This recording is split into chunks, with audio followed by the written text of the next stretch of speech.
Assalamualaikum warahmatullahi wabarakatuh. Alhamdulillahi rabbil alamin wal aqibatu lil muttaqin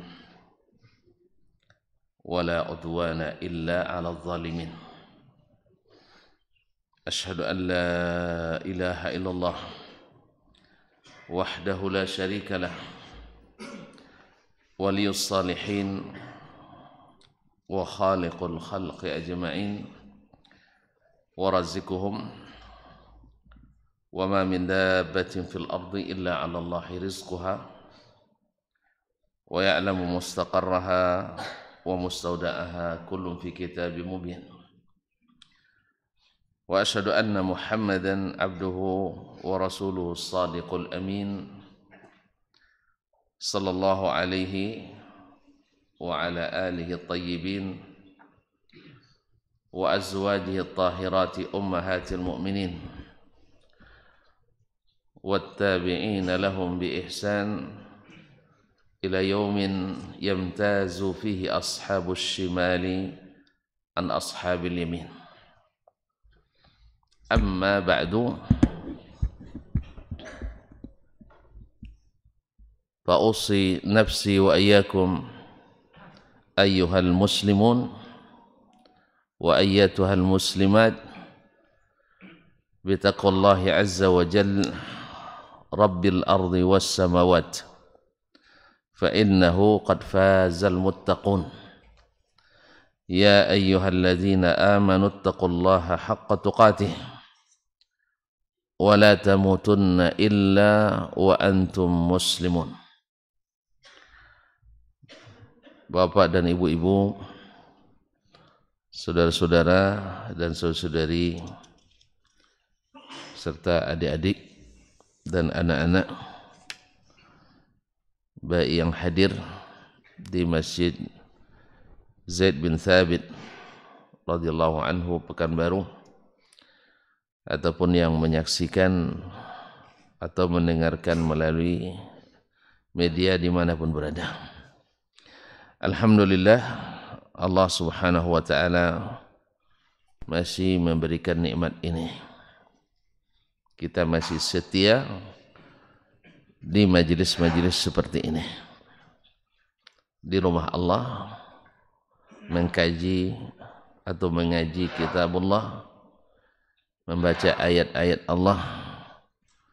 Mudah-mudahan majelis ini diberikan Allah as-sakinah, ketenangan dan ketentraman, diliputi dengan rahmatnya dan juga dikelilingi oleh para malaikat. Semoga pula dibanggakan Allah di masyarakat atas di kalangan para malaikatnya. Kepada Allah kita memohon, mudah-mudahan hati kita sentiasa bersyukur dan dilapangkannya serta dimudahkannya untuk memahami ayat-ayatnya dan sunnah-sunnah Rasulnya sallallahu alaihi wasallam.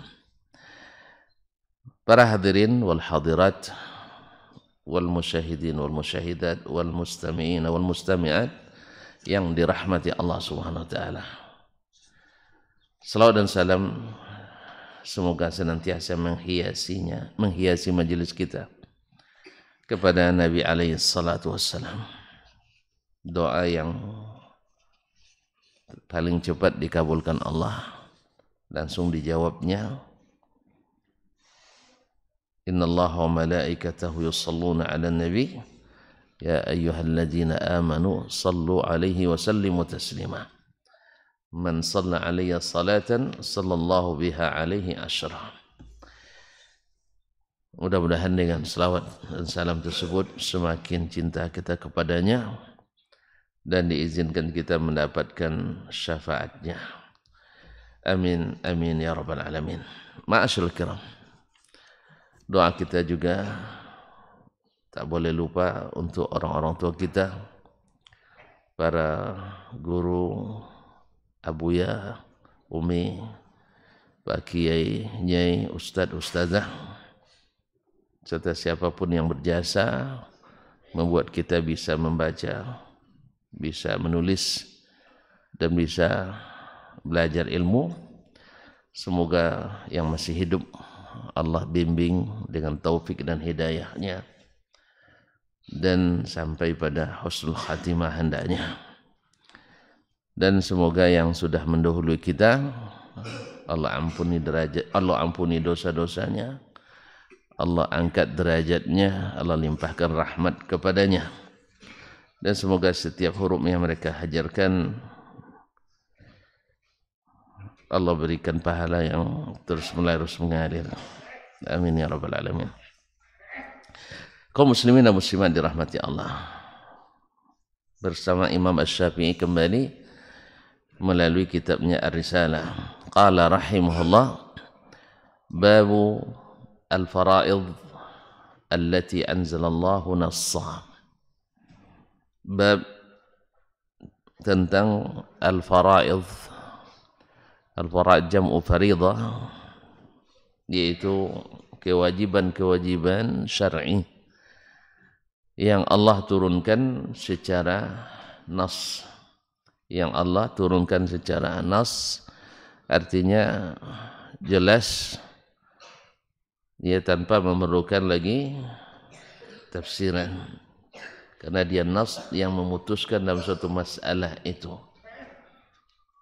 yang tidak layak balu khilafan, tidak ada lagi perlu diikhtilafkan. Bahkan di akhir bab ini Imam Syafi'i rahimahullah atau dalam kitabnya dia jelaskan tidak boleh lagi seorang alim untuk merubah hukum atau menambah lagi dari apa yang Allah jelaskan. Karena mereka para ulama sepakat mengatakan lajtihada ma'an nas. Sekalipun nanti secara dalalahnya atau secara qarinah mungkin ada yang menunjukkan salah satu dari hukum itu benar, yang lainnya salah, tetapi karena hukum Allah sudah secara nas, maka tak boleh berpindah daripadanya. Contohnya nanti akan disebutkan oleh Imam Syafi'i ketika terjadi seorang suami menuduh istrinya berbuat serong, bahasa halusnya berselingkuh. Itu kisah Al-Ajlani. Nabi SAW melakukan li'an di antara kedua mereka. Walaupun Nabi secara indikasinya menunjukkan salah satu dari keduanya ada yang jujur, ada yang berdusta. Apalagi akhirnya terbukti anaknya tidak menyerupai suaminya. Nah, kan qarinah ini. Ya kan, tapi Nabi tetap tidak menjalankan had. Baik had qazaf karena suaminya bersumpah, atau had zina bagi istri yang sudah bersuami.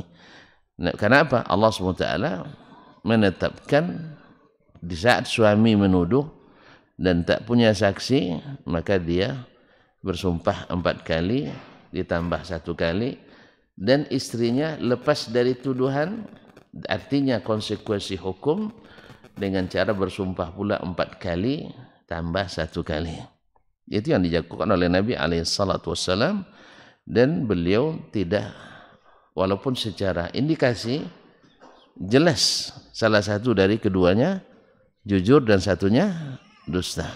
Kalau sudah jelaskan dihukum, tetapi Nabi SAW tidak melakukan itu, karena ini nas dari Allah Subhanahu wa ta'ala. Kalau demikian apalagi ulama.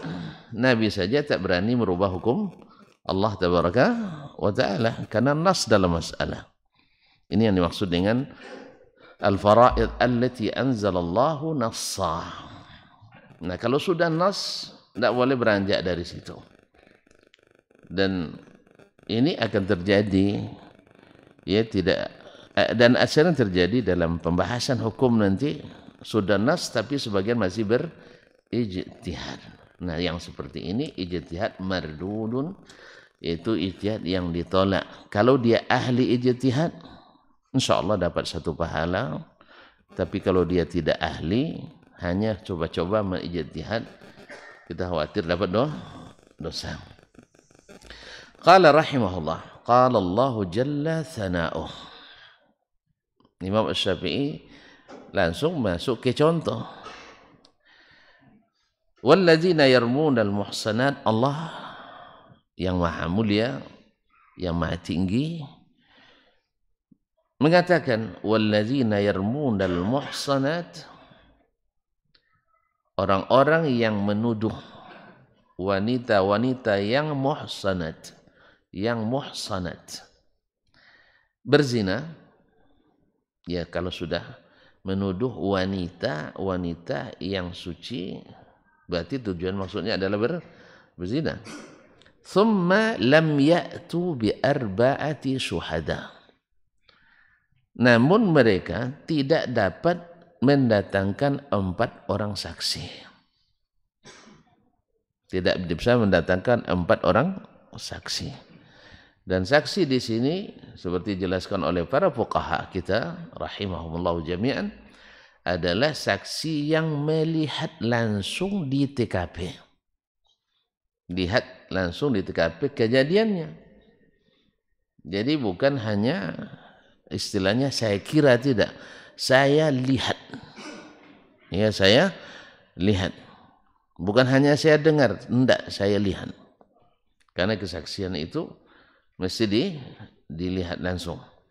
Dan ini kan sulit sebenarnya, karena Allah ingin menjaga jangan sampai ada di antara kita yang rusak kesuciannya. Jadi menuduh tak boleh sembarangan, Pak. Harus nampak. Dan itu kan susah, Pak, ya. Nanti salah-salah nengok dituduh nyibuk. Tahu nyibuk? Ngintip. Tapi kalau ngintip enggak, ngintip banyak bahasanya, tapi kalau nyibuk tuh khusus. Jadi hafal kayak itu ya, nyibuk. Nah, kalau nyibuk maknanya satu, tapi kalau ngintip banyak, Pak. Paham tuh? Nah, alhamdulillah. Bahasa Kuansing tuh ya. Atau bahasa Bogor. Jangan Bapak udah pulang dari Bogor, Masya Allah. Di Bogor kemarin, Pak. Jakarta, oh iya, ibu kota, Masya Allah. Orang ibu kota sekarang kita. Selamat sampai, Pak, dia. Mudah-mudahan barakah. Taib. Jadi harus betul-betul nampak. Nah, kalau mereka tak punya 4 saksi, hukumnya apa? Fajliduhum 80 jaldah. Maka mesti dicambuk yang menuduh ini. Kalau 2 orang, berarti kedua-duanya dicambuk. Karena tidak cukup saksinya 4 orang. 80, kalau dua-duanya terlibat menuduh. Ya, kalau hanya satu tidak menuduh, tapi dia siap jadi saksi, tidak. Yang menuduh. 80 jaldah, 80 kali cambuk. Makanya jangan sembarang ya, patah pinggang nanti 80 kali cambuk. Nah, wala taqbalu lahum syahadatan abada. Tambahan daripada cambuk itu, dia tak boleh jadi saksi lagi selama-lamanya. Karena terbukti tidak bisa mendatangkan saksi. Tidak bisa mendatangkan saksi. Maka selamanya tak bisa dan tak diterima kesaksiannya. Ini hukuman dari Allah SWT. Wa ulaika humul fasiqun. Dan mereka dihukum sebagai orang fasik. Lihat ikhwani kaum muslimin muslimat dirahmati Allah. Orang yang berdusta merusak kehormatan manusia yang muslim dan muslimah, di sini muslimah, hukumannya apa? Cambuk. Habis itu tidak diterima kesaksiannya. Ketika dihukum fasik. Bagaimana dengan orang yang berdusta merusak agama? Jelas? Makanya merusak agama dengan dusta, yang jadi halal, yang halal jadi tidak halal, yang haram jadi halal, atau mengharamkan yang halal, atau memasukkan keyakinan yang tidak masuk dengan sengaja ke dalam keyakinan Islam, maka ini juga majruh. Ya, karena dia kalau berdusta ya berdusta, yang tersalah lain. Ini kalau berdusta. Kan tahu yang mana yang dusta, mana yang tersalah. Ya, orang misalnya seorang alim meruatkan berdasarkan hadis ini, hadis palsu, tapi dia tidak tahu itu hadis palsu. Ini kan salah ini. Ini tidak. Dia tahu hadisnya tidak benar, bahkan memalsukan hadis lagi untuk mendukung dosanya. Nah ini orang seperti ini juga dihukum fasik. Dihukum fasik. Kemudian tidak diterima riwayatnya seperti Imam Az-Zahabi. Kalaulah Allah SWT untuk menjaga kehormatan pribadi, Allah hukum fasik, maka menjaga kehormatan agama lebih tinggi daripada itu. Karena dusta dalam agama merusak agama yang akibatnya rusak banyak umat olehnya. Maka hati-hati, Pak. Ya. Makanya para ulama hadis ketika berbicara tentang bid'ah itu membagi hanya dua. Bid'ah itu ada yang mukaffirah, ada yang mufassiqah. Yaitu bid'ah yang menyebabkan pelaku dan pendakwahnya kafir, keluar dari Islam. Yang kedua adalah menyebabkan dia fasik. Jadi menyebabkan dia fasik. Yang membuat bid'ah itu mukaffir, menjadikan dia keluar dari Islam. Kalau bid'ahnya menyebabkan kekufuran. Apa contohnya? Apa contohnya yang menyebabkan orang kafir? Apa yang jadi contohnya? Bid'ah yang menyebabkan orang menyembah berhala. Kan asalnya bid'ah itu. Tidak pernah dicontohkan oleh Nabi Sallallahu Nabi sebelumnya. Lalu orang itu mengada-ngada dalam agamanya. Sehingga menyebabkan dia disembah. Akhirnya ini namanya bid'ah mukaffirah. Dan kiaskan segala sesuatu yang menyebabkan beralihnya ibadah dari Allah kepada selain Allah, atau beralihnya ibadah kepada Allah kepada berbagi dengan Allah, ini bid'ahnya mukaffirah. Bisa menyebabkan orang kafir. Misalnya orang yang bid'ahnya sampai mengakui Allah menyatu dalam dirinya. Ini kadang lucu nih. Di aras tidak muat katanya, tapi dalam hatinya muat gitu. Kan ada sebagian keyakinannya. Dalam tubuhnya muat, tapi di aras tidak muat katanya. Allah musta'an. Masyaallah kiram dirahmati Allah. Yang kedua adalah mufassiqah, menyebabkan dia fasik. Apa sebab? Karena dia memasukkan sesuatu dalam agama, berarti berbicara atas nama Allah dan Rasul tanpa bukti, tanpa dalil. Nah ini menyebabkan dia fasik. Sehingga menimbulkan aliran baru dalam Islam. Tentu jangan membayangkan misalnya yang sesuatu yang masih ikhtilafiyah antara ulama, para fuqaha. Misalnya apakah jahar niat atau tidak dijaharkan. Bukan ini yang dimaksud ya. Bukan ini kan tidak bentuk aliran dia ini. Yang maksud adalah bid'ah yang membuat aliran baru dalam Islam. Maka Ibnu Hajar mendefinisikannya i'tiqadu syai'in lam yakun fi zamanin Nabi SAW. Meyakini sesuatu yang tidak ada di zaman Nabi SAW berkaitan dengan keyakinan. Jelas tak? Jadi nanti jangan nampak orang zikir bersama nih, dia fasik semua, jangan. Ya, walaupun mengadakan itu tidak dianjurkan, tapi meyakini sesuatu yang tak ada di zaman Nabi itu cukup membuat orang fasik. Dan tentu saja bab ini pembahasannya sangat panjang, kita tidak ingin masuk ke situ sekarang karena tidak masuk pembahasan ini. Lalu Imam Syafi'i menjelaskan bahwa siapa yang menuduh wanita-wanita melakukan perbuatan yang tidak baik, yaitu perbuatan zina, lalu tak bisa mendatangkan 4 orang saksi, maka dicambuk 80 kali. Yang kedua, tak boleh diterima jadi saksi. Yang ketiga, jadi orang fasik.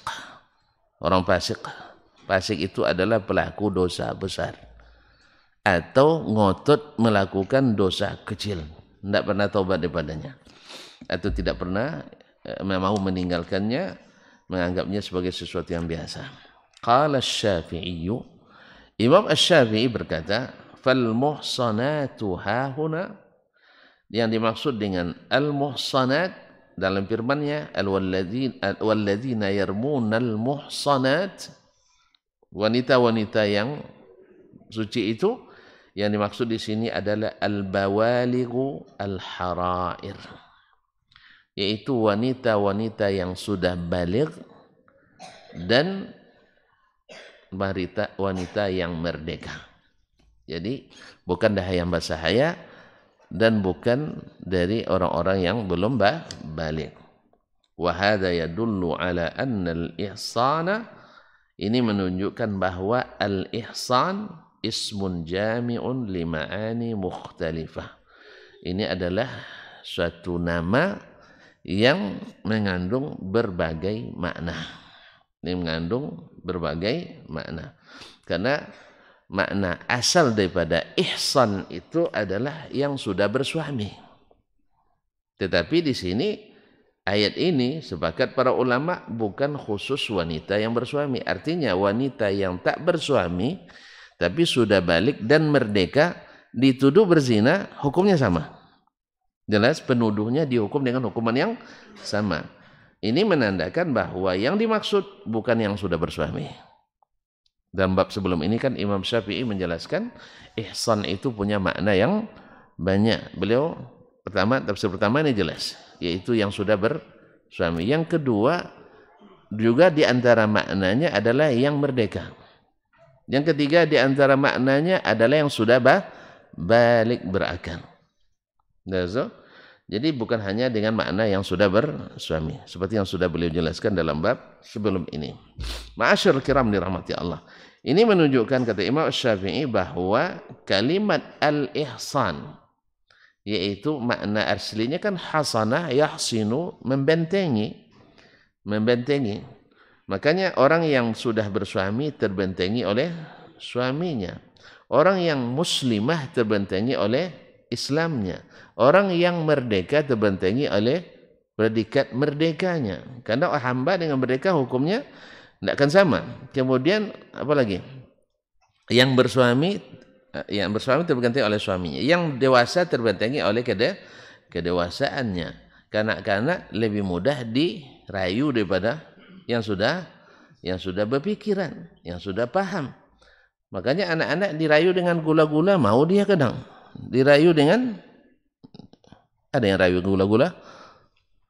Ada?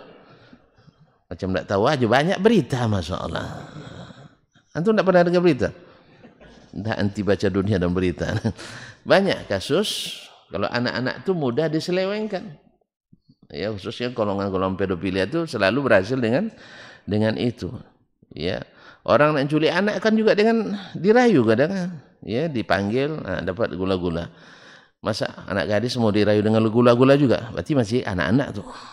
Kalau masih mau dirayu dengan gula-gula atau sepiring bakso, ya, kalau masih berarti masih kanak-kanak.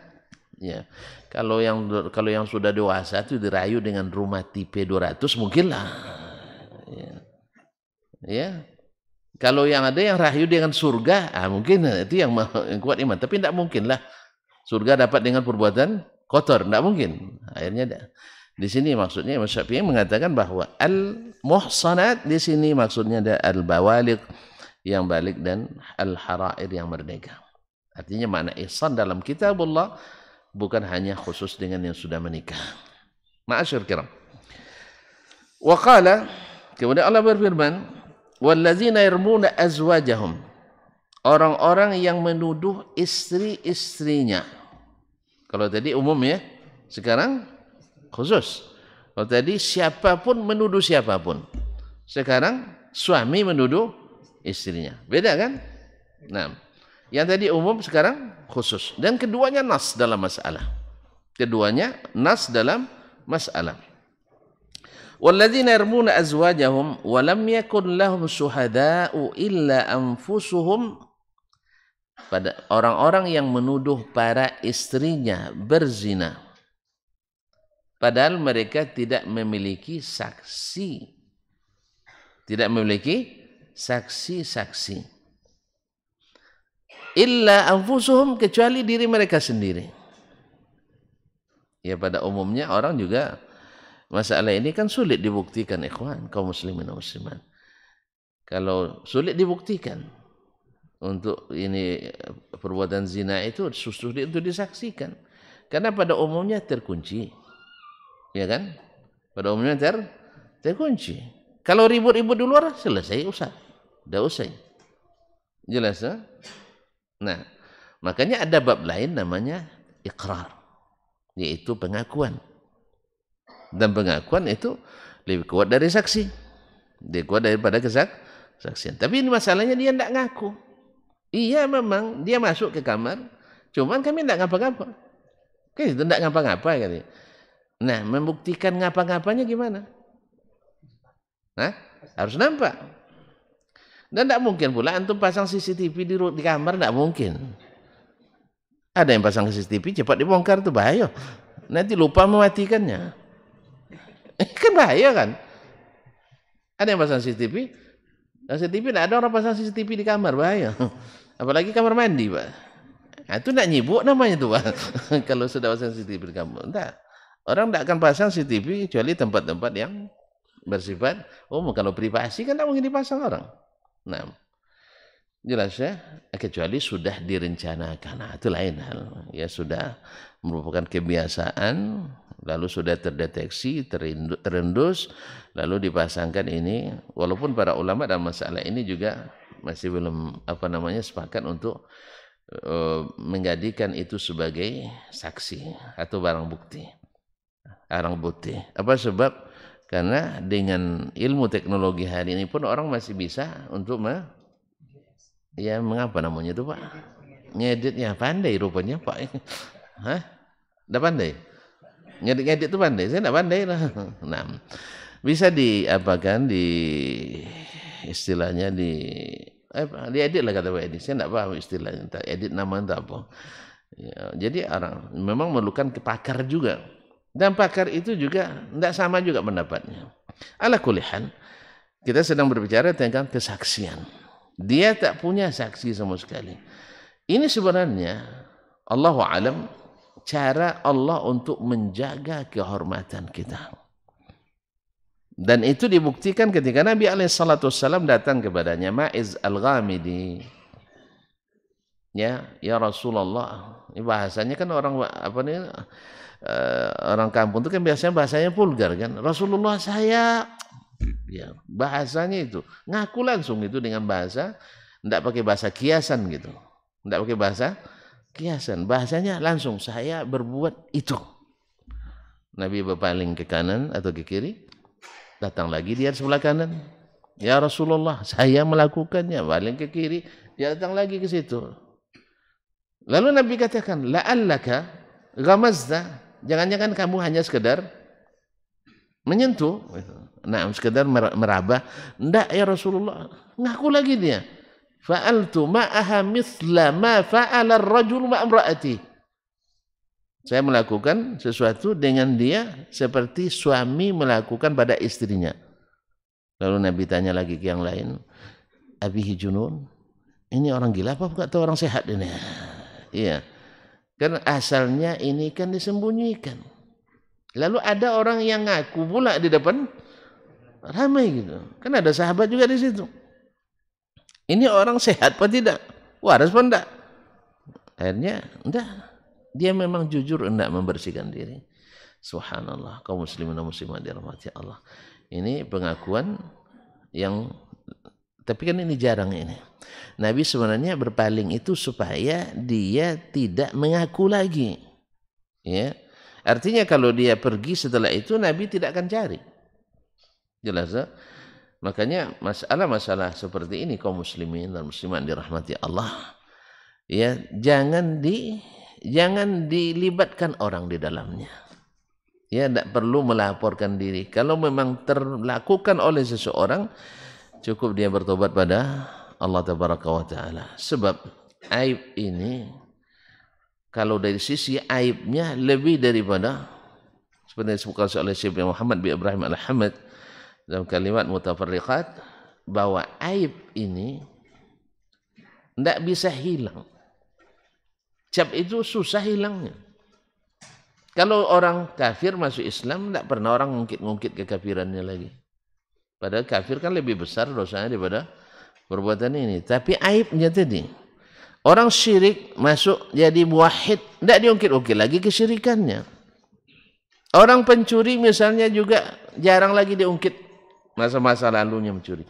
Tapi kalau masalah ini, yang satu ini kaum muslimin dan muslimat, itu tidak pernah hilang. Walaupun sudah dicambuk 80 kali. Walaupun dia sudah bertaubat taubatan nasuha. Oleh sebab itu Allah Subhanahu wa taala tidak suka ini dipamerkan, tidak suka untuk dibuka-bukakan. Makanya di sini Allah Subhanahu wa taala syaratkan 4 orang saksi, dan itu sulit. Itu sulit supaya menjaga kehormatan seseorang. Maka beruntunglah, bukan beruntung ya, orang yang berdosa lalu ditutupi dan Allah tutupi, dan dia taubat kepada Allah dengan taubatan nasuha. Intinya, nah sekarang suami menuduh istrinya melakukan perbuatan yang tidak sehat itu, tapi tak punya saksi kecuali mereka sendiri. Dia sendiri yang menyaksikan. Mungkin dia menyaksikan. Taib, atau dia curiga saja. Ada kemungkinan dia betul menyaksikan atau curiga saja. Nanti kalau dia betul-betul menyaksikan berarti dia benar. Suaminya, istrinya yang udah bohong. Tapi kalau dia hanya mengira, ada kemungkinan dia benar, ada kemungkinan istrinya benar. Maka kemungkinan seini itu kan namanya dalam istilah fikihnya syubhat. Nah, syubhat seperti ini membuat hukum itu tidak dilaksanakan. Artinya harusnya kan dia, kalau dia sudah bersuami, kan kalau terbukti berzina dengan pengakuan atau 4 orang saksi, kan hukumannya rajam sampai mati. Tapi kalau seandainya tidak ada saksi, lalu dia bersumpah, ya seperti yang akan dijelaskan, maka dia bebas. Walaupun indikasi ada, indikasi tidak cukup. Karena Allah SWT tidak berpedomankan pada indikasi. Mohon maaf ya, misalnya ada ceceran bekas ininya, ya tapi ini indikasi. Ya dalam fikih ini tidak, sebagian besar ulama tidak menganggap itu sebagai saksi, karena Allah syaratkan saksi. Walaupun indikasinya jelas. Nabi sendiri sudah melihat indikasi itu, tapi beliau tidak membuat hukum baru. Ini tandanya bahwa Nabi SAW tidak mengada-ngada dalam agama. Ya, seperti yang dijelaskan oleh Imam Syafi'i panjang lebar dalam kitabnya Al-Um. Ma'asyiral kiram dirahmati Allah SWT. Naam, maka fasyahadatu ahadim arba'u syahadatin billah. Maka seorang itu bersaksi 4 saksian dia sama dengan 4 kesaksian, yaitu dengan bersumpah atas nama Allah Subhanahu wa taala, innahu laminas shadiqin. Suaminya bersumpah 4 kali dengan nama Allah, ya, bahwa dia benar dalam menuduh itu. Wal khamisatu anna la'natallahi alaihi in kana minal kazibin. Dan bahwa yang kelima, dia bersumpah lagi dan ditambah dengan laknat Allah kepadanya kalau dia berbohong. Kalau dia berbohong. Ini kan tidak mungkin orang bersumpah kecuali karena memang yakin dengan apa yang disampaikan. Kalau tidak nanti, kalau tidak, dia berdosa. Karena sumpah itu dosa besar. Bohong dalam sumpah itu dosa besar. Iya. Ma'asyiral kiram dirahmati Allah SWT. Apalagi berkaitan dengan kehormatan pihak lain. Nah, ini menambah lebih besarnya. Nah, lalu laknat Allah atasnya jika dia berbohong. Wa yadra'u anha al-'adzab an tashhada 4 syahadatin. Kesaksian atau sumpah perempuan ini 4 kali menghalangi hukum had baginya. Yaitu 4 kali dia bersumpah. Apa isinya? Innahu laminal kazibin. Dia bersumpah bahwa suaminya itu bohong. Ya, bersumpah bahwa suaminya itu bohong. Karena dia sumpah 4 kali dia benar, maka ditolak dengan 4 kali dia bohong. Wal khamisata anna ghadaballahi 'alaiha in kana minas shadiqin. bahwa yang kelima dia bersumpah atas nama Allah, kalau suaminya benar, Allah murka kepadanya. Allah murka kepadanya. Ma'asyiral kiram dirahmati Allah. Di sini waqfah disebutkan oleh ulama tafsir. Kalau suaminya bilang tadi, kalau dia bohong, dia terlaknat. Kalau di sini istrinya, kalau bohong dia kena murka. Laknat kan dijauhkan dari rahmat Allah. Kalau murka ini, ya murka. Orang dijauhkan rahmat Allah, belum tentu dimurkai seperti orang yang bersalah ini. Ma'asyarul kiram, kenapa? Suaminya kalau bohong kan masih diragukan. Dia tidak tahu dia. Tetapi kalau istrinya bohong, dia sendiri pelakunya. Dia sendiri pelaku. Kalau pelaku pasti tahu dia benar atau tidaknya. Kalau suami kan hanya mengira. Yang jelas dilihatnya laki-laki sekamar dengan yang perempuan. Dalam keadaan sudah tidak berpakaian misalnya. Indikasinya. Dan dia lihat dia di atasnya misalnya. Kan perkiraannya seperti itu. Tetapi kalau sang istri langsung melakukan, makanya hukumnya lebih berat, yaitu murka Allah kepadanya kalau dia seandainya berbohong. Ma'asyiral kiram, atau kalau suaminya benar. Berkata Imam Asy-Syafi'i rahimahullah, falamma farraqa Allah baina hukmi az-zawji wal qadhifi siwa fahadda al-qadhifa siwahu illa an ya'tiya bi arba'ati syuhada ala ma qala wa akhraja az-zawja bil li'ani min al-hadd. Dalla dhalika alla anna qadhafatal muhsanat alladzina uridu bil jald qadhafatul hara'ilil balagh ghairil azwaj atau ghairul azwaj. Ketika Allah membedakan antara hukum suami yang menuduh atau al-qadhib dan qadhib penuduh selain suami. Jadi hukumnya dibedakan oleh Allah. Jelas? Kalau yang menuduh selain suami, dia kalau tak bisa datang saksi dihukum. Hukumnya jelas tadi. Nas. Apa tadi? Cambuk 80. Kemudian tak terima kesaksian setelah itu. Kemudian dihukum orang fasik. Nah. Yang kedua, sedangkan suami tidak. Suami tidak bisa mendatangkan saksi. Dia bisa bebas dari hukum ini. Suami bisa bebas dengan hukum ini apa? Yaitu bersumpah 4 kali bahwasanya dia benar. Dan yang kelima, dia bersumpah atas nama Allah, kalau dia bohong, dia kena laknat, dijauhkan dari rahmat Allah SWT. Bebas dari hukum dunia ya. Hukum akhirat itu lain lagi nanti. Ini hukum dunia ini, bebas dari cambuk, bebas dari tolak kesaksiannya, bebas daripada dihukum fasik. Nah, ketika Allah membedakan antara keduanya, fahaddal qadhifa siwahu, lalu Allah menetapkan hukum had bagi orang yang menuduh selain suami, illa ayyatiya bi arba'ati syuhada ala maqal, kecuali dia mampu mendatangkan 4 orang saksi yang mengatakan seperti yang dia katakan. Wa akhraja zawja bil li'ani minal had, dan Allah keluarkan, selamatkan suami yang menuduh dengan li'an, dengan namanya li'an tadi, yaitu masing-masing bersumpah, itu namanya al-li'an atau mula'anah.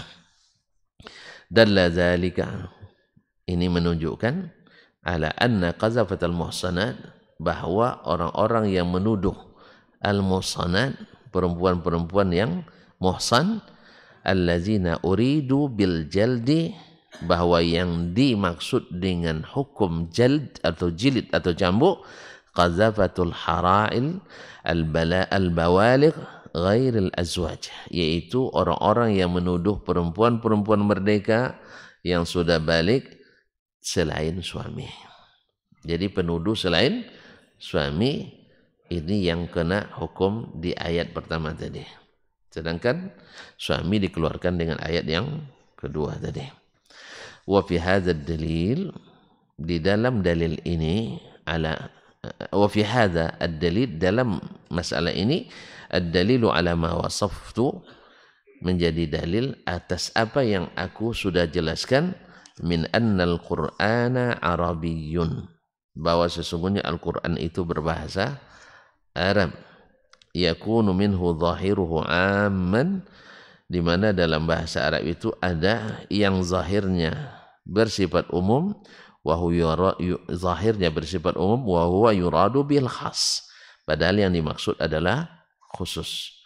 Kan tadi bahasanya umum kan, walladzina yarmunal muhsanat thumma lam ya'tu bi arba'ati syuhada fajliduhum 80 jaldah. Orang-orang yang menuduh perempuan-perempuan muhsan, berzina, lalu tak mendatangkan saksi, kan umum nih. Tapi ternyata yang maksud adalah khusus, yaitu mereka yang bukan suami. Nah, ini menunjukkan bahwa ada yang hukum sifat zahirnya umum, kemudian yang maksud adalah khusus. La anna wahidatan minal ayataini nasakhatil ukhra.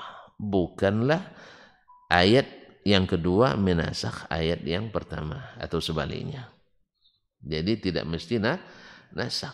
Kan seolah-olah kan bertentangan tuh. Mana yang dipakai? Ternyata tidak bertentangan. Maka tidak perlu ada nasakh. Walakin kullu wahidatin minhuma ala ma hakamallahu bihi. Akan tetapi masing-masing dari kedua ayat itu seperti yang Allah hukumkan. Fayufarraqu bainahuma haitsu farraqallah, sehingga dibedakan antara kedua kasusnya sebagaimana Allah telah membedakannya. Wa yujma'ani haitsu jama'allah, dan dikumpulkan di mana Allah mengumpulkan pula kedua hukum tersebut. Fa idzal ta'ana az-zawju kharaja minal hadd, apabila suami mau melakukan li'an, yaitu bersumpah tadi bahwa sesungguhnya 4 kali dia bersumpah dia benar, dan yang kelima kena laknat kalau dia dusta. Kama yakhrujul ajnabiyyuna bisyuhud, sebagaimana lepas pula orang-orang yang bukan suami dari hukum dengan mendatangkan saksi. Dengan mendatangkan saksi. Wa idza lam yalta'in wa zawjatuhu harratun balighah, apabila suami tak mau melakukan li'an, karena kan ada suami kadang-kadang buat modus untuk melepaskan diri dari istrinya, sehingga dia tuduh istrinya berzina. Mana tahu dulu dia jadi tumbal kan? Tidak tahu tumbal? Tidak tahu. Itu perlu jelaskan juga. Ya, banyak kasus dalam pernikahan ini. Di antaranya ada anak orang kaya, perempuan, berpacaran dengan anak orang kaya lain, laki-laki. Berkaulan bebas, yang namanya orang kaya kan bebas kemana-mana. Akhirnya hamil. Dia tidak ngaku. Yang menghamili tidak ngaku. Akhirnya yang kaya ini paksa anak buahnya untuk nikah dengan, pahamnya? Paham tidak? Mau? Tidak kan? Kita mana mau kita. Tapi karena dia anak buah, kadang-kadang dia ya susah cari pekerjaan, mau aja dijadikan tumbal. Mana tahu nanti jadi menantu orang kaya, jadi manajer, jadi punya perusahaan pribadi nanti. Akhirnya nanti setelah mandiri dan punya banyak ATM di Mandiri, tidak paham juga apa nampaknya, udah banyak duitnya, dia akan buang anak orang ini sebab dia sendiri tumbal kan. Misalnya ini, lalu dia buat alibi, dia buat modus bahwa istrinya kan ada alasan tuh, pengkhianatan. Memang istrinya awalnya udah berkhianat juga memang, misalnya. Yang seperti ini kaum muslimin dan muslimat, misalnya, atau contoh-contoh lain sih kita tidak tahu, atau istrinya udah lama, udah tua misalnya, atau macam-macam lah perangi manusia ini. Perangi manusia ini banyak, ya kan? Atau awalnya dulu kaya, habis itu bangkrut kan, dan sebagainya. Atau awalnya istrinya mungkin bagus, sekarang udah, akhirnya dia nak melepaskan itu. Atau ternyata istrinya dulu rupanya ketika masih pacaran, ya suka bayarin dia. Setelah pacaran ngabisin dia, pandai cari duit. Di mana simpan suami, habis semua dia. Tahu dia. Mana tahu, pokoknya ada aja alasan kalau orang nak menyalahgunakan sesuatu lalu dibuat alibi bahwa sesungguhnya istrinya berselingkuh, ingin nak belaskan diri. Maka orang seperti ini maka harus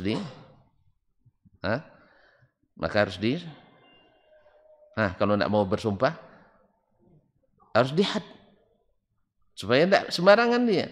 Dan orang yang masih ada iman dalam dirinya tidak berani bersumpah dia. Jelas tuh? Nah, bila dia mau bersumpah, ternyata bohong, dia siap azab, dia siap dapat laknat. Nah, istrinya, kalau dia juga berani untuk bersumpah, lepas pula dari tuduhan. Ini maksudnya supaya. Jadi, makanya, فَإِذَا الْتَعَنَ الزَّوْجُ خَرَجَ مِنَ الْحَدِّ. Bila suami mau melakukan li'an, bersumpah tadi, maka akan selamat dari hukuman dunia. Kita bicara tentang hukuman Allah di dunia ini. Nah, siapa yang dihukum, mudah-mudahan kafarah baginya, penebus dosa. Kama yakhrujul ajnabiyyul bis-suhud wa idza lam yalta'in, sebagaimana keluarnya orang yang bukan suami dengan mendatangkan saksi. Wa idza lam yalta'in, apabila suami tak mau disumpah, tak mau li'an, wa zaujatu hurratun balighah, sedangkan istrinya adalah hurrah, perempuan merdeka, balighah, dan sudah balik, huddah, maka diterapkan hukum baginya cambuk berapa tadi? 80. Habis itu tidak boleh lagi jadi saksi dan dihukum orang fasik. Ma'asyal kiram dirahmati Allah. Qala, berkata Imam Syafi'i rahimahullah, wa fil ajlani wa zawjatihi unzilat ayatul li'an. Dan pada al-ajlani, seorang laki-laki dari Bani Ajlan, namanya Uwaimir al-Ajlani. Wa zawjatihi, dan istrinya diturunkan ayat li'an. Wala'ana Nabi sallallahu alaihi wasallam bainahuma, lalu Nabi menerapkan hukum li'an pada keduanya. Al-Ajlani, Uwaimir al-Ajlani, dan istrinya. Istrinya tidak disebutkan siapa namanya. Fahakal li'ana bainahuma Sahl bin Sa'ad as-Sa'idi.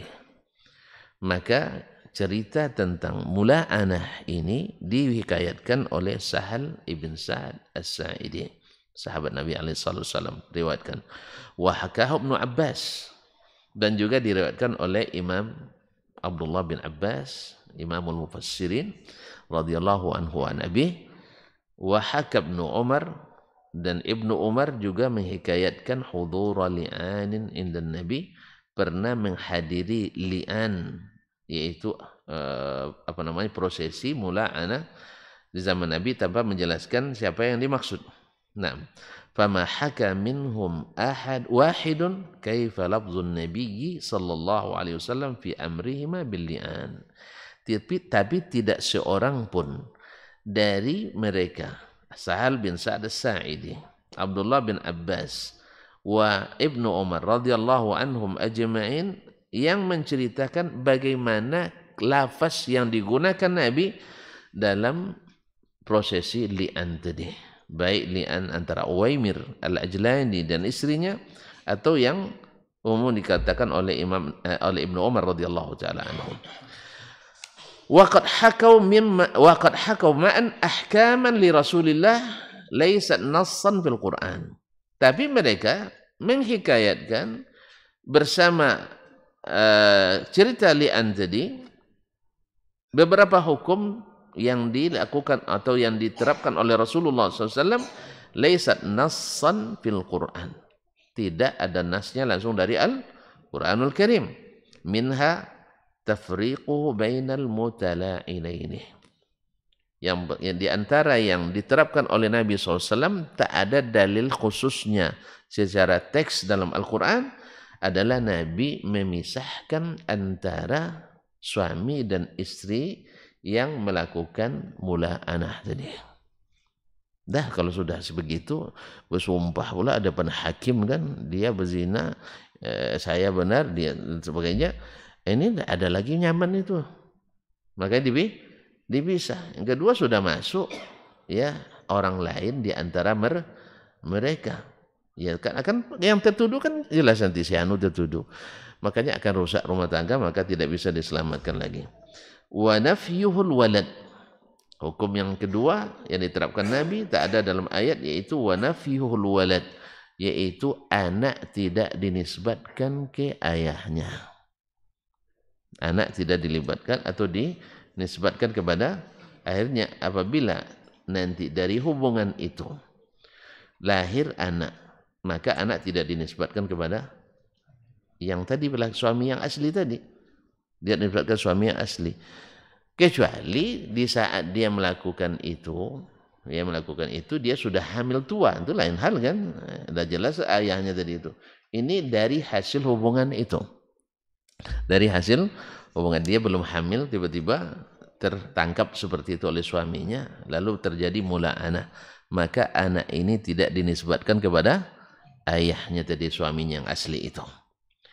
Fajaat bihi ala afwan wa qawluhu in ja'at bihi hakadha fahuwa lilladhi yattahimu fajaat bihi ala sifah.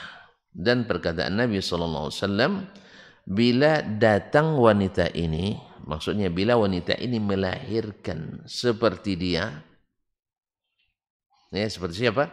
Yang tertuduh, fahuwa lilladhi yattahimu, maka anak itu sebenarnya milik orang yang tertuduh tadi atau orang yang dituduhnya tadi.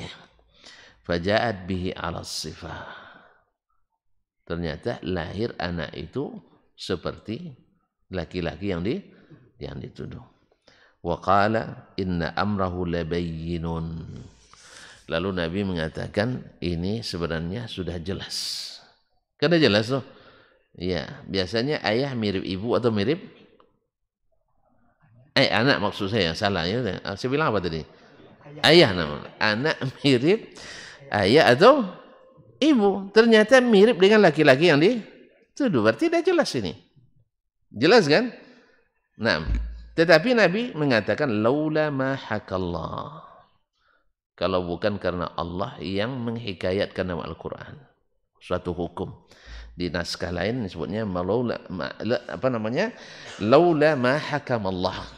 Maknanya lebih kurang sama, tapi yang dalam ini, yang dalam kitab Asy-Syafi'i rahimahullah, ini bil munasabah juga, ikhwani fillah, sebagian orang bila melihat yang seperti ini, yaitu kalimat hakamallah, kemudian kalimat hakallah, kalau dilakukan oleh orang yang dia tidak bersetuju dengannya, lalu dianggap merubah-rubah kitab ulama, merubah-rubah kitab ulama, memalsukan kitab ulama, seperti yang dituduhkan hari ini oleh orang-orang yang rata-rata tidak ahli dalam ilmu ini. Ya, karena kalimat haka wa hakama berubah. Di naskah asli haka, kemudian beberapa naskah lain hakama. Kan berubah artinya, satu menghikayatkan, satu menghukum, menetapkan hukum. Kan berbeda tuh. Nah, ini kaum muslimin dan muslimat dirahmati Allah. Orang yang tidak berpengalaman akan menuduh. Apalagi kalau dia al-Asy'ari dengan kebencian. Berarti Wahabi memalsukan kitab para ulama. Sebenarnya bukan pemalsuan. Alhamdulillah saya punya pengalaman mentahqiq tidak terlalu lama lah. Hanya 10 tahun. Iya, karena tesis saya dan disertasi dua-duanya tahqiq. Seperti yang saya ceritakan 2 pekan yang lalu, teman saya orang Yaman, ketika dia nanya, apa judul tesis Anda katanya? Saya bilang, tahqiq. Oh, tahqiq 2 pekan selesai katanya. Nah, saya tidak jawab, saya paham dia tidak tahu. Dia tidak tahu, tidak pengalaman dia. Walaupun sudah juga calon doktor juga. Tapi tidak pernah punya pengalaman dalam masalah itu. Saya tidak jawab.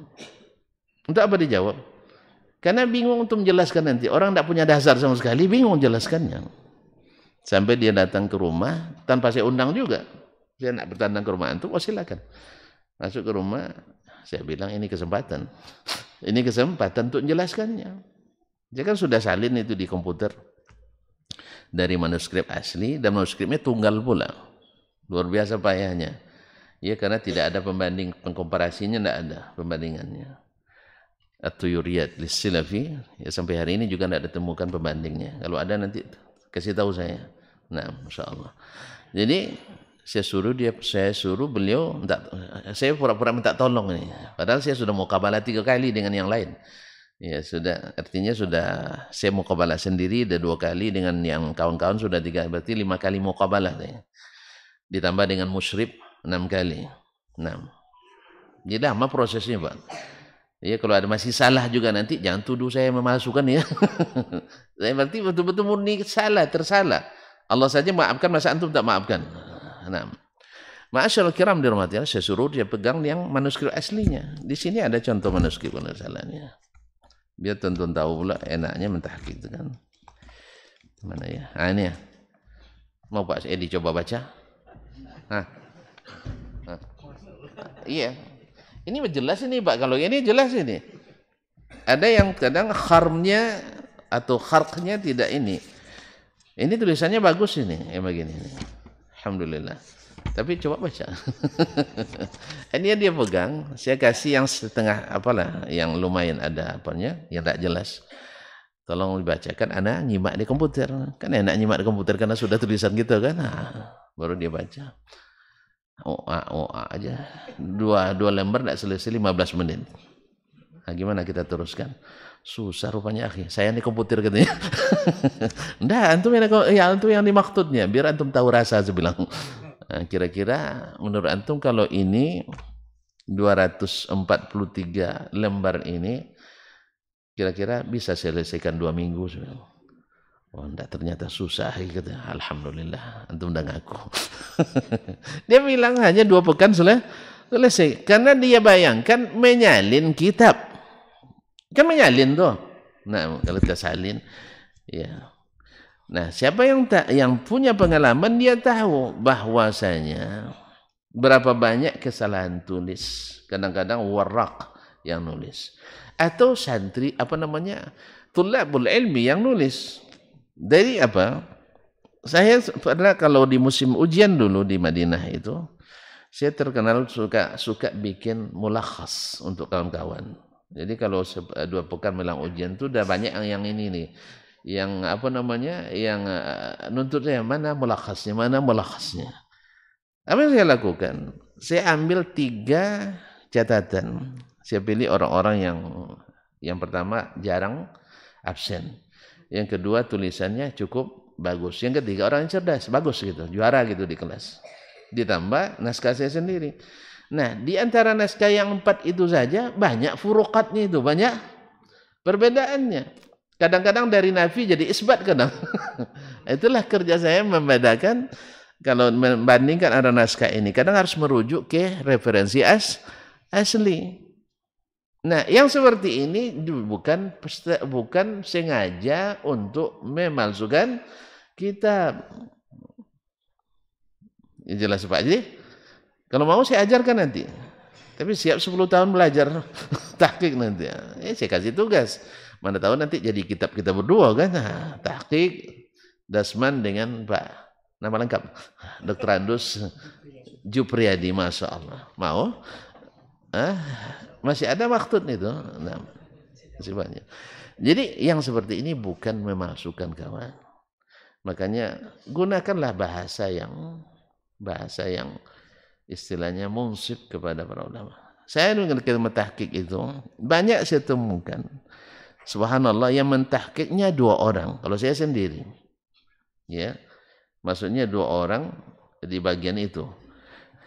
Dan orangnya ada di tempat yang naskah aslinya ada di situ, di Damaskus, di Dimashq, di Al-Maktabatul Zahiriyah. Tapi subhanallah bertabur kesalahan. Nah, kalau saya pakai bahasa yang tadi, mereka memalsukan kitab ulama.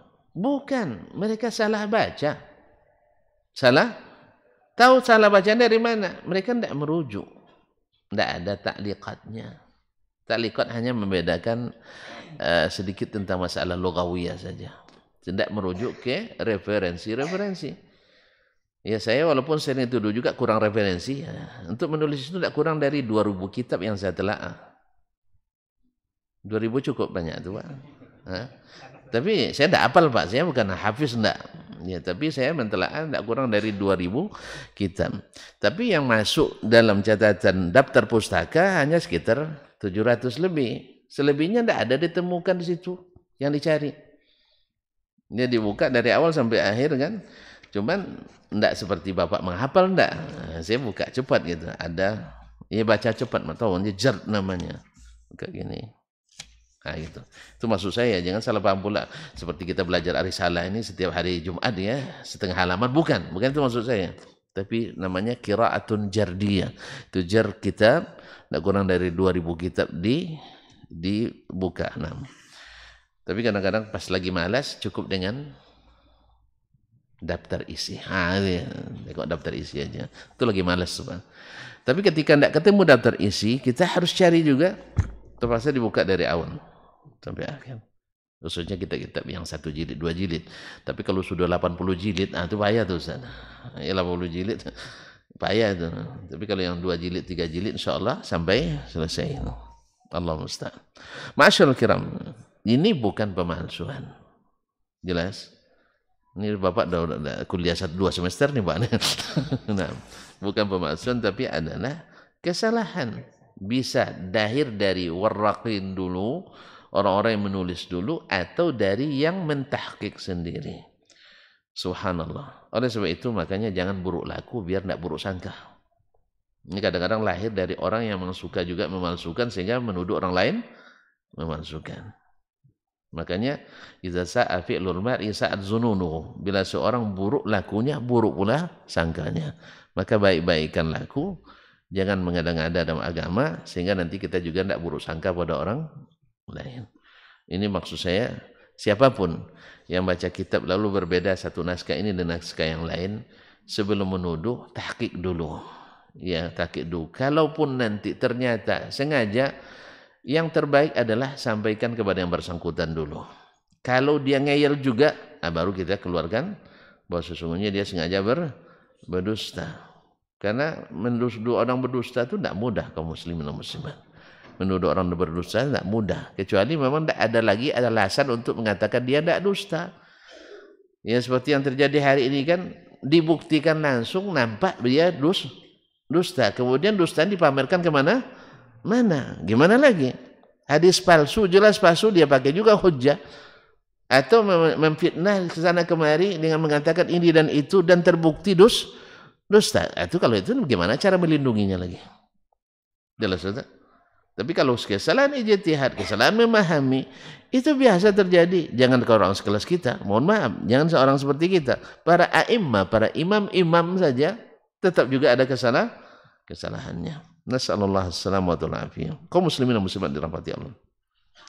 Laula ma hakallah wa haka Ibnu Abbas anna Nabiy laula ma hakallah. Ini perkataan Nabi alaihi salatu wasallam, sesungguhnya urusan orang ini sebenarnya perkaranya sudah jelas. Ketika dilihat anaknya mirip dengan yang sudah jelas. Tapi apakah Nabi mendirikan had ya bahwa istri ini dirajam? Tidak. Sebab Allah tidak memerintahkan itu. Nas. Ini maksud Imam Syafi'i mengatakan ma'al fara'id allati anzalallahu nassa. Anzalallahu nassa. Gara-gara tidak boleh lagi berijtihad. Nah, Nabi sendiri tidak berijtihad dengan qarina, dengan indikasi. Karena indikasi tidak bisa dijadikan bukti. Indikasi tidak cukup jadi bukti. Walaupun indikasinya kan jelas loh. Tapi dia tidak ngaku, kemudian dia bersumpah, maka Nabi jalankan hukum yang Allah tetapkan. Jelas ya? Oleh sebab itu cukup di sinilah dulu enggak ya? Wa haka Ibnu Abbas anna Nabiy sallallahu alaihi wasallam qala 'inda al-khamisah. Naam. Nabi alaihi salatu wasallam seperti yang dikatakan oleh Ibnu Abbas berkata ketika sumpah yang kelima, qifuhu fa innaha mujibah. Hentikan itu sumpahnya. Karena apa? Karena sumpah ini mujibah, artinya mewajibkan masuk neraka. Karena terbukti. Ya. Karena ada indikasi. Tapi Nabi alaihissalam ya artinya suruh dia untuk tidak melanjutkan sumpah tadi. Coba kalau dilanjutkan karena nanti bisa terlaknat atau bisa dapat murka. Allahumma musta'an. Oleh itu kaum muslimin dan muslimat dirahmati Allah, fa innaha mujibah, artinya mewajibkan masuk neraka. Karena sumpah dusta itu dosa besar, apalagi berkaitan dengan kehormatan masing-masing dari muslim dan muslimah. Ma'asyarul kiram, kayaknya waktu tidak mengizinkan kita untuk melanjutkan. Kasihan saya. Bukan kasihan, kita bersama. InsyaAllah besok kita sambung lagi ya. Gimana? Alhamdulillah, wallahu ta'ala alam, wa sallallahu ala nabiyyina Muhammadin wa sallam, wa subhanakallah bihamdik, asyhadu an la ilaha illa anta astaghfiruka wa atubu ilaik. Wassalamualaikum warahmatullahi wabarakatuh. Majtama'a qaumun fi baitin min buyutillah yatluna kitaballah wa yatadarasunahu fima bainahum illa nazalat alaihimus sakinah wa ghasyiyatuhumur rahmah wa haffat bihimul malaikah wa dzakarahumullahu fiman indah.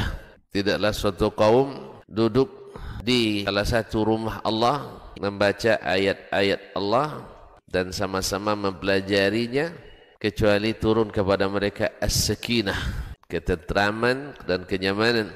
Wa ghasyiyatuhumur rahmah, dan mereka diliputi pula oleh rahmat, kasih sayang dari Allah Subhanahu wa taala. Wa haffat bihimul malaikah, dan mereka pun dikelilingi oleh para malaikat, karena malaikat suka majlis-majlis zikir dan ilmu. Wa dzakarahumullahu fiman indah, dan Allah akan banggakan sebut-sebut mereka di kalangan malaikat-malaikat yang ada di sisinya, di masyarakat atas. Mudah-mudahan kita termasuk yang sering disebut-sebut di sisi Allah di kalangan para malaikat, dan di akhir majlis ini mudah-mudahan kita pula mendapatkan seperti yang tersebut dalam hadis qudsi, qumu maghfuran lakum, silahkan berangkat meninggalkan majlis ini dalam keadaan diampuni dosa-dosa kalian.